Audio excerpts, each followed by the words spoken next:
Brush करताना हिड्यांमधून रक्त येते. बरेच पेशंट मला विचारतात, की "डॉक्टर ब्रश करताना आमच्या हिड्यांमधून खूप रक्त येते." त्यामुळे असे पेशंट ब्रश करणं कमी करतात किंवा ब्रश करणं बंदच करून टाकतात. पण खरंच असं आहे का?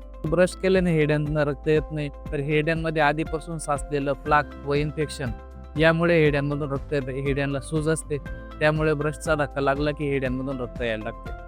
यासाठी आपण काय केले पाहिजे? तर सर्वप्रथम आपण दवाखान्यामध्ये जाऊन सर्व दात व्यवस्थित स्वच्छ करून घेतले पाहिजे.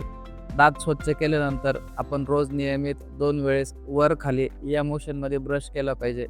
रोज डेंटल फ्लॉस म्हणजेच दात स्वच्छ करण्याचा धागा फ्लॉसिंग केले पाहिजे. भीती नको, पण योग्य काळजी घ्या आणि अधिक माहितीसाठी आमच्या अर्चना डेंटल केअर या दातांच्या दवाखान्यामध्ये भेट द्या आणि अशाच युजफुल टिप्ससाठी आम्हाला सोशल मीडियावर फॉलो करायला विसरू नका.